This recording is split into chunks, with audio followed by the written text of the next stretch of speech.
Olá pessoal, boa noite. Aqui é André Almeida Rocha mais uma vez, Dom André no canal, trazendo mais uma indicação de leitura. E aí dessa vez eu resolvi trazer uma leitura, uma indicação de leitura mais crítica, literalmente. Humberto Eco, O Fascismo Eterno. Esse livro, ele saiu pela editora Record, e aí eu vou ler para vocês aqui a orelhinha do lado esquerdo para vocês terem noção do porquê que eu estou indicando. Eu vou comentar depois na sequência. Um convite, um alerta para não esquecer, para não dar esse mal como superado. É o que faz Humberto Eco neste O Fascismo Eterno. Para nos lembrar que o urfascismo, como o autor nomeia, ainda está ao nosso redor, às vezes em trajes civis. O termo fascismo é facilmente adaptável porque é possível eliminar de um regime fascista um ou mais aspectos, e ele continuará a ser reconhecido como tal. Entre as possíveis características do urfascismo, o fascismo eterno do título, estão o medo do diferente, a oposição à análise crítica, o machismo, a repressão e o controle da sexualidade, a exaltação de um líder e um constante estado de ameaça. Tais características não podem ser reunidas em um único sistema.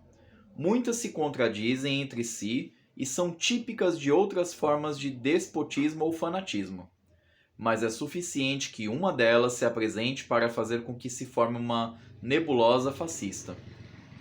Publicado pela primeira vez em 1997, no livro Cinco Escritos Morais, esta nova edição chega aos leitores em um momento de ascensão mundial do flerte com o fascismo, que, como denuncia Eco, longe de ser apenas um momento histórico vivo na Itália, na Europa e no Brasil no século XX, é uma ameaça constante à nossa sociedade.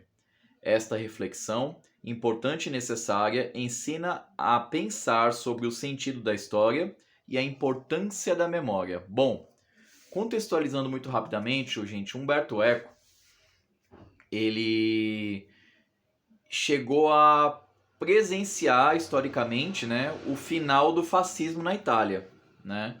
Então ele como um jovenzinho que ele era na época. Inclusive tem partes aqui no livro que é bem interessante dos relatos que ele trazia dessas reminiscências, dessas memórias, mas principalmente o Humberto Eco ele listou aqui no livro características que pertencem ao fascismo.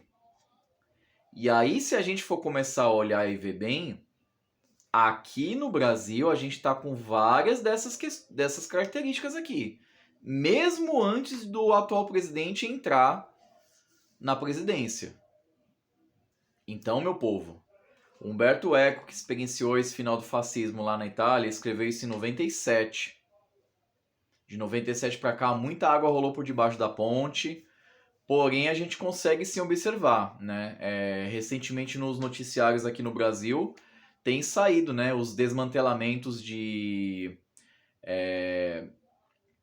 grupos neofascistas, aliás, de neonazistas aqui no sul do país, né? E a gente sabe que o nazismo ele é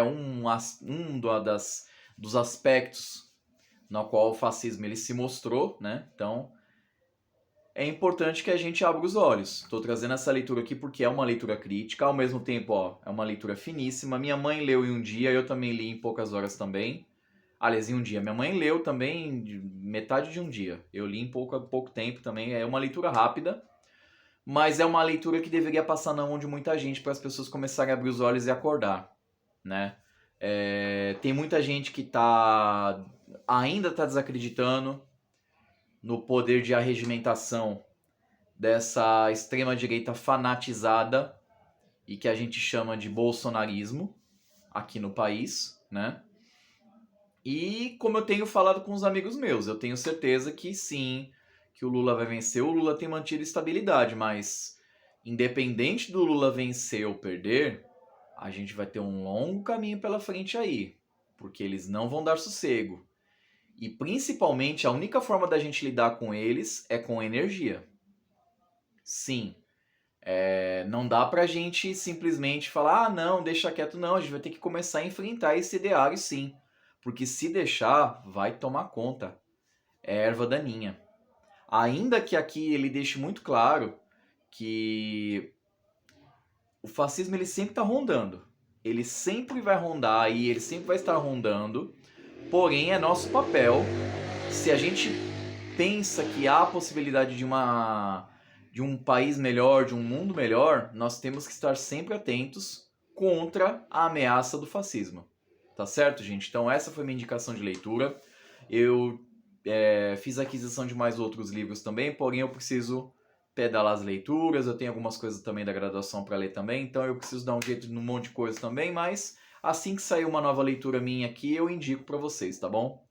Um abraço, que outubro seja pleno e que a gente consiga encerrar outubro fechando a porta onde se encontra o mal. E que a luz, o amor e o poder restabeleçam um plano na Terra. Como diz o finalzinho da grande invocação de Alice Bailey.